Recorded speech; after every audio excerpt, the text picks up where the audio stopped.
y'all, it's me, Kevvie. So I have been part of the Bookish Drummer's big ol' booktube project called the Traveling Book Box.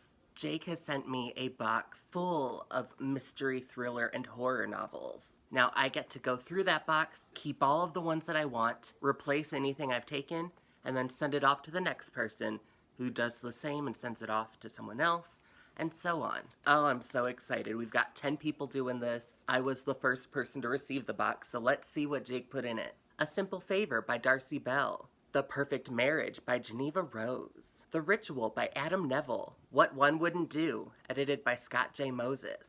The Passengers by John Mars. Behind Closed Doors by B.A. Paris. Bert, what are you doing in that box? Get out of there.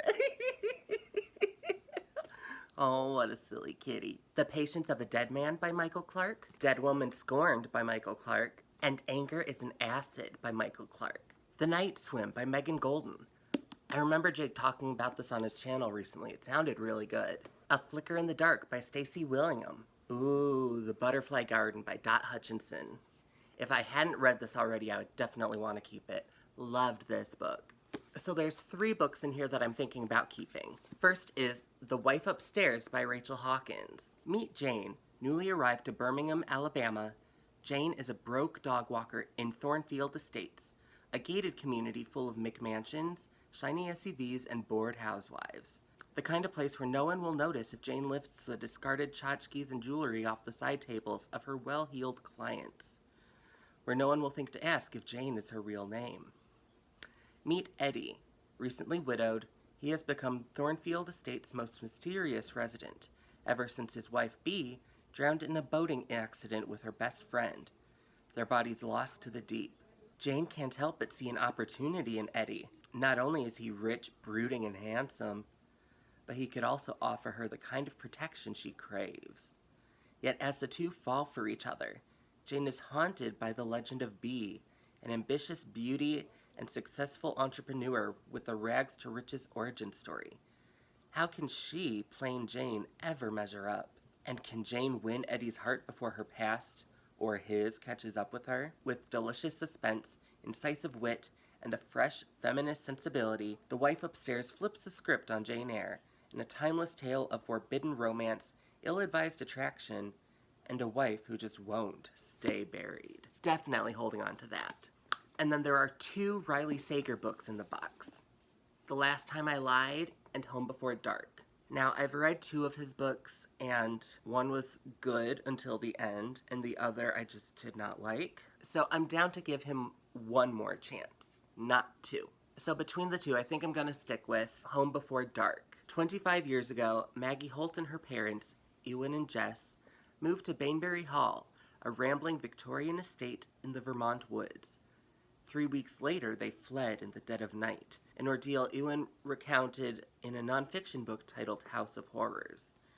His horror memoir of ghostly happenings and encounters with malevolent spirits became a worldwide phenomenon, rivaling the Amityville Horror in popularity and skepticism. Today, Maggie is a restorer of old homes and too young to remember any of the events mentioned in her father's book, but she also doesn't believe a word of it. Ghosts, after all, don't exist. When Maggie inherits Bainbury Hall after her father's death, she returns to renovate the place to prepare it for sale. But her homecoming is anything but warm. People from the past, chronicled in House of Horrors, lurk in the shadows.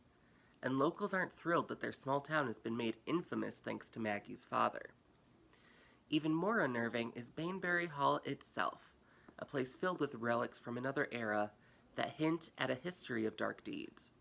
As Maggie experiences strange occurrences straight out of her father's book, she starts to believe that what he wrote was more fact than fiction. Yeah, so I'm gonna give him 1 more chance with this, and if I like it, maybe I'll read more. If not, I'll know he's not for me. So since I'm keeping 2 books from this box, I have to add 2 to it. The first book I'm adding to the book box is The Album by Mary Roberts Rinehart, my all-time favorite mystery novel, just republished in December. Even in the early 1930s, Crescent Place is a neighborhood out of the past. The 5 Victorian mansions and the remote patch of pasture placed between them have an air of the 1890s.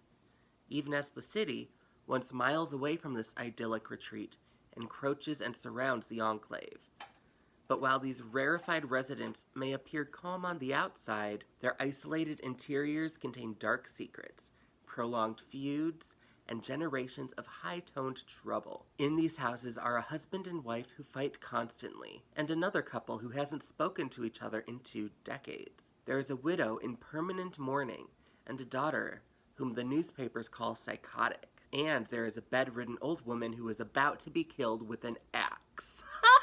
When her murder shatters the well-mannered quiet of the cul-de-sac, the tabloids delight in trumpeting Crescent Place's peculiarities. But as the search for the killer intensifies, it becomes clear that the area's strangest secrets have yet to be revealed. A suspenseful mystery enriched by sly social satire, set against the backdrop of the Great Depression, the album is a memorable whodunit from a master of the form. Rinehart is incredible, and I really want more people to read her, and especially this one. So I'm hoping that it gets picked from this box. For the other book, since as far as I know I'm the only queer in this bunch, I wanted to queer up the box a bit. So I'm going to add Mammoth Drop by R.J. Corgan, a super queer cozy mystery. During Kay's visit to the Black Hills, one of the scientists in Mammoth Drop Caverns is brutally murdered. Determined to unmask the killer, Kay takes up residence in a nearby Woolly Hole, a gay campground filled with boozing drag queens and bottomless mimosas. Knee-deep in mammoth bones and potential suspects, Kay soon finds herself in the killer's sights. Oh, I love this book, and I really hope that someone else gets to enjoy it too. Now I'm going to be wrapping up this box and sending it out to Kate. I will have her video linked in the description below. Thank you all so much for watching. Don't forget to like and subscribe.